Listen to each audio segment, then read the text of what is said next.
So, if you're like many of the incredible people that I have the privilege of serving and coaching, you might have this inner feeling that maybe it is a lack of self confidence in maybe a certain area or skill in your life that is holding you back from creating the results and reaching the goals and maybe even achieving a dream that you've had for a really long time. And so, if you feel that a lack of self confidence is holding you back from creating success, then this video is for you today. I'm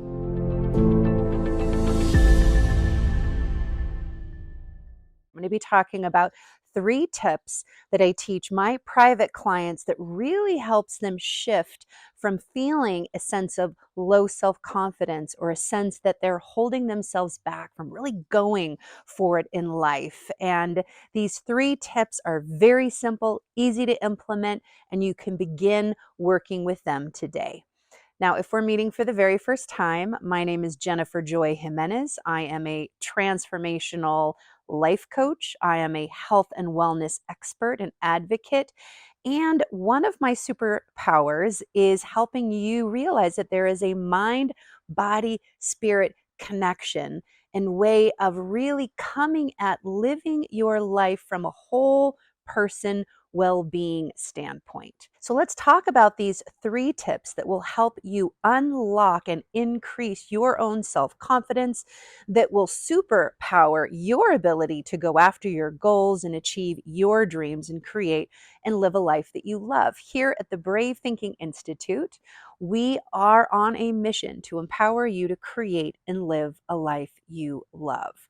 So, tip number 1, one of the reasons that we often feel a lower self-confidence is because we have been trained to compare ourself, our looks, our results to other people. So your first tip is to shift from comparison mode to self-praise mode. Now, we haven't been taught to praise ourselves. We've been taught to look at our flaws. We've been taught to look for what's wrong. Not only that, now with social media and we're scrolling, we tend to look at all of the best days of somebody else that may even be not even be a good day, and look at our current self-confidence, our current reality in our life, what's going on, and we're now comparing everyone else and what they're doing potentially on social media or in life to our current results. So your first tip is to stop comparing. Comparing is absolutely toxic to helping you cultivate a really powerful inner game of unleashing your self-confidence. So you want to make a list. Go ahead if you can, take out a piece of paper right now. Think about the things that you know come naturally to you, to your own, the things that are your own gifts, your own talents, the things that your friends praise you for. For example, you might be somebody that's just naturally really organized. You keep your closet organized, your car is organized, your cupboards are organized, and people come to your house and go, "Oh my gosh, do you just live like this all the time?" And you think, "What are you talking about? Doesn't everybody have an organized space like this?" And the truth is, no, that is a secret superpower of yours. Or maybe you're somebody who's a great listener and you just know how to ask the right questions where people just open up to you with ease and tell you their stories and flow with their feelings. And somebody else might be looking at that and think, does everybody you meet just open up like that? And they're an open book. And you're like, well, doesn't everybody open up to you? And you're thinking, no, they don't. That's a secret superpower of yours. We've all been given innate, what I like to say, God-given gifts and talents and abilities that are innately ours. And so we want to take a resource page of really looking at all of the things that you know that you've been complimented on, that your friends tell you that you do really, really well, that has nothing to do with what you look like on the outside, how much money you have in the bank, what your house really looks like, but it's your gifts, your talents, the things that you've been handed that are your abilities. And when we really begin to praise ourselves and to take inventory and to notice our gifts and the things that we've been handed, We can often even take those gifts and cultivate an even greater skill set with those, which really leads me to our tool number two. So, tool number two is to recognize that oftentimes we might have a lower self confidence in our lives because possibly it's an opportunity for us to gain and invest in learning a greater skill set, or to take a skill set that we have that we're not feeling as confident in, and invest the time and the energy to improve the skill.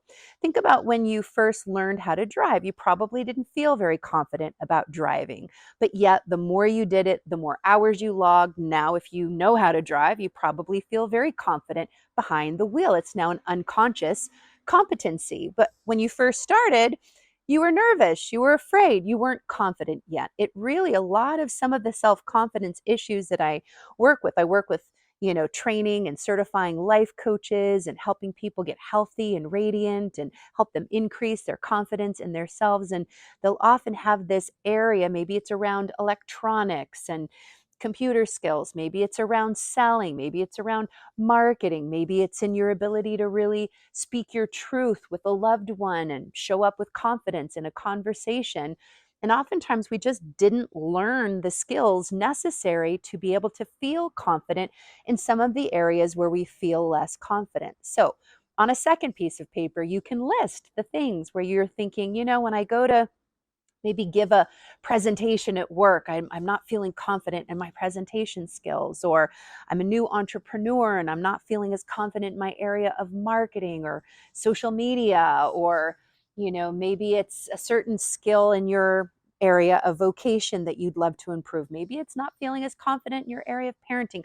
Whatever area it is, know that as you invest the time and the energy to receive some training in building this skill set, oftentimes the people that we look to and we think, wow, that person's so confident, many times we don't realize that it didn't just come naturally to them. They weren't just born a great public speaker, or just a talented social media marketer, or a skilled person in relationships. They've put in the hours, they've put in the time. So feel free to list those out and then choose one, circle that one, and make a decision. My encouragement is to make a decision to find a course or maybe a workshop and maybe a mentor or a coach that can really help you increase this skill set, and have the willingness to be uncomfortable in the interest of growth, because any skill that we learn, that we polish, that we get good at, that we now have confidence in, requires the opportunity to put on a childlike curiosity, to be uncomfortable for the interest of growth, and to really truly put in the effort to increase that skill so that we can show up with much greater confidence. So, your first tool is to decline to compare and to take inventory of your gifts, God given gifts and talents. These are things that we don't have to work too hard at, that are just naturally our gifts and talents. The second is to recognize confidence often comes with our competency in a certain skill, and to discover which areas maybe we would like to increase our confidence in, and then to find a way to increase that skill set with some training, maybe some mentorship and support to increase that skill. The third way to increase your confidence, that might sound a little bit strange if you're not used to it, is to surround yourself with like-minded souls. Now, in order to do that, you first need to know who you are, what matters to you, and what your core values are. So, on a third piece of paper, my encouragement to you is to write down what matters to you. Are you someone that's interested in developing yourself and your spirituality? Are you somebody who loves nature? Are you somebody who loves children? Are you somebody that's interested in leadership and business? Whatever your interests are, begin to really list them out. What are your core values? What are your hobbies? What matters to you? What are your beliefs? And when you begin to surround yourself with other people, a community of like-minded souls who are interested in similar things as you, and most importantly, when you live from that point of power from within, surrounded by people who are similar to you, it boosts your self-confidence. So your third way is to know who you are, know what your core values are, and then seek to surround yourself with a community of like minded souls. So, if you are somebody that is interested in spiritual development, if you're interested in health and well being, if you understand there's a mind, body, spirit connection, and you would love to discover more about that, you would probably love our Brave Thinking Institute Health and Well-Being community. This is a beautiful community of like-minded, soul-centered, heart-centered people who are interested in growing themselves, who are interested in personal development, and really living a happy, healthy, vibrant life. So if you feel that this calls to you, feel free to go ahead and like this video, subscribe to this channel, and just below here, you can also opt in for my free gift to you to help you create an exponential level of self-confidence and to help you create and live a life you love.